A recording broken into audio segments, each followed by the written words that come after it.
That's a little better. I'll have to find a way to permanently mount it.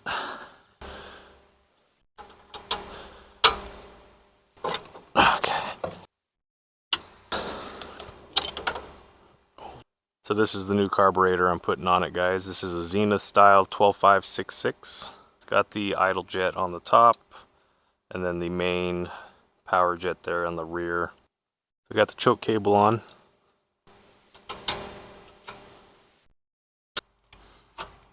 Alright, that'll work.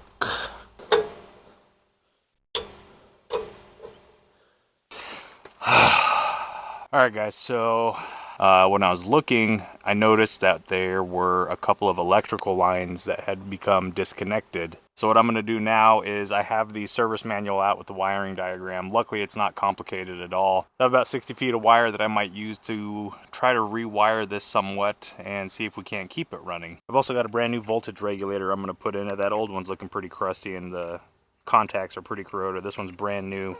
Factory John Deere.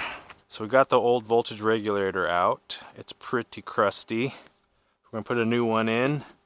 We removed the ignition, all the wiring down here, all the splices, because I don't want it to electrocute you in case I wired something wrong. 2 hours later, we got everything ready to go. So I have everything new for the ignition system going to the key and to the voltage regulator. Brand new voltage regulator. New wires going to the generator, going to the ignition coil, going to the starter. So everything for the ignition system should work. The only stuff I didn't reconnect was anything on the dash as far as gauges and whatnot. Nothing's on fire. That's good. Oh,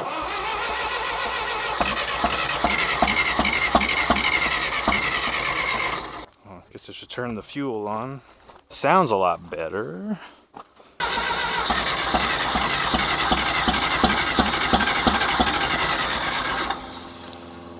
Alright, I don't think I'm getting spark to my sparkulators.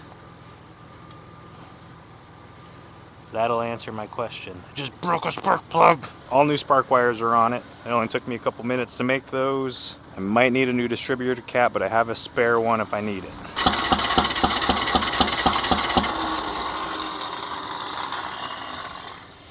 I can't figure it out. Coming to find out, the key switch ignition terminal is bad. Luckily there's like an auxiliary terminal on it that runs 12 volt constant in the run position and then like a 12 volt start. So I was able to switch that up, but I will need a new key ignition. I fixed all the wiring, and then I was actually able to keep this thing running for about a good half hour, 45 minutes last week, last time I stopped working on it. The new carburetor that I put on, the Zenith style carburetor, it's a knockoff Chinese brand, but it did run. I was adjusting the needles too much last time I had it running. It was running really rich. As you can see here at the base of the broken exhaust, there's a lot of black smoke coming out of it, and a lot of the intake is blacked up right now too. And then to avoid all the black smoke coming out of the exhaust, I did get a new exhaust. It might be a little big, and I'm kind of worried about getting this old one off. So I'm going to try to rip this old one off.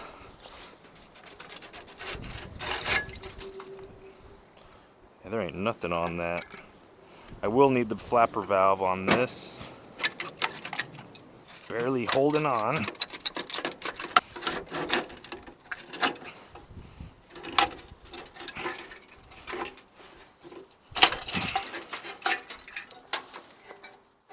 Hopefully I didn't drop anything into the exhaust manifold, but you never know.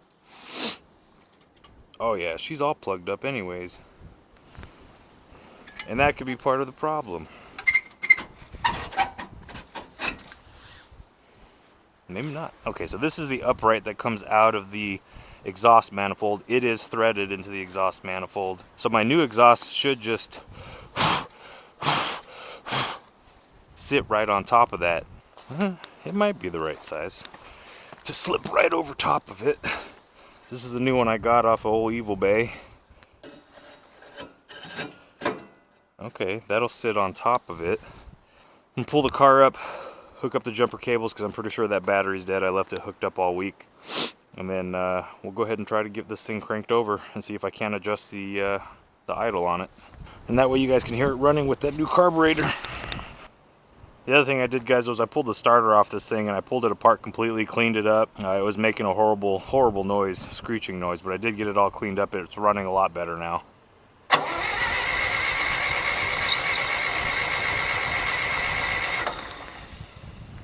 Why is my fuel not fueling? I really hope. I did leave the fuel on. She's bone dry. Make sure you turn off your fuel. 8 gallons of fuel just gone to the ground. Son of a bitch. Alright, we got some fuel. So let's see how much of it I can dump out and waste before it even gets into the tank. I also bought a brand new fuel tank lid or cap. It's got a new rubber grommet on it. 1, 2, 3. Alright, not bad at all. Lesson learned though, don't leave the fuel on and let it sit for a week. 5 new gallons. Let's try to crank her up. See, turn the fuel on. Let me crank on it, see if she starts pulling fuel. Full choke.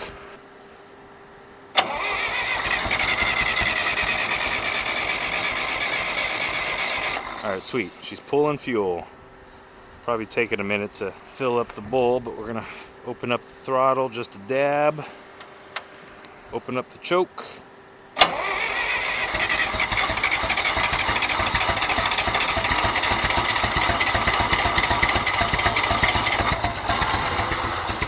Come on, baby.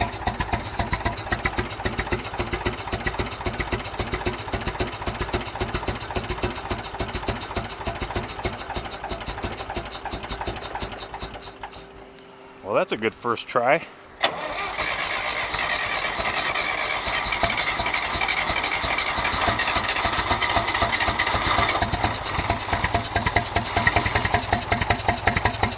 Come on, baby.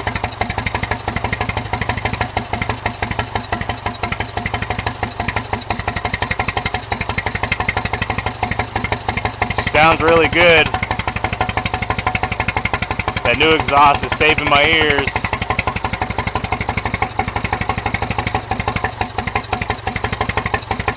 Let it warm up for a minute before I start adjusting on it.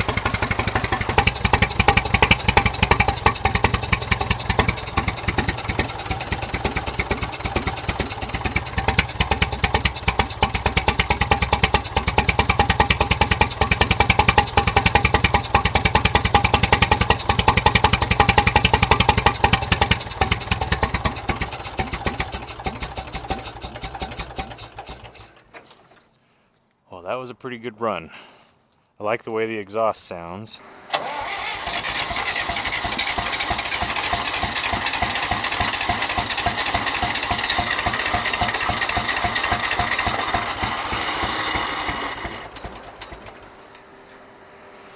Alright, so this is about the problem I ran into last week. I can get it running good a few times in a row, and then after that it just doesn't want to start. So I'm probably going to need a new ignition coil, because the way they had it wired previously was all goofed up. Now the way this one is set up, the key ignition switch, I'm pretty sure was the upgrade that John Deere offered way back in the day. And what that entailed was an external ballast resistor for your ignition system. Basically, it's a bypass for your coil to run hot during startup, so when it's cold out it makes it a little easier. And then once the key is switched back into the run position, you get a lot less power to your coil, but enough to keep it running. And this just prevented the ignition coil from burning up. Now when I tore out all the wiring on this one, the ignition coil is an internally resisted ignition coil, but with the ballast resistor on it in line and the way they had it wired up. So my guess is I have a bad ignition coil. I'm getting good fuel, I'm getting spark, but it sounds like it's got a gallop in it, so I don't know if that's just because the spark plugs are coated with all the soot from me starting it and it being too rich of a mixture. So what I'm going to do is I'm going to go to Napa, I'm going to try to find the ignition coil. I'm going to get an exhaust clamp. She's not too toasty. Make sure I shut off the fuel so I don't lose another 5 gallons of brand new gas. Alright, that's shut off. Now for shits and giggles, we'll try to start it one more time.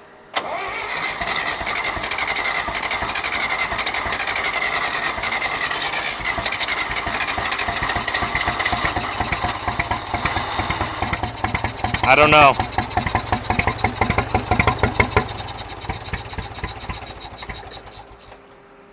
I don't know why that worked.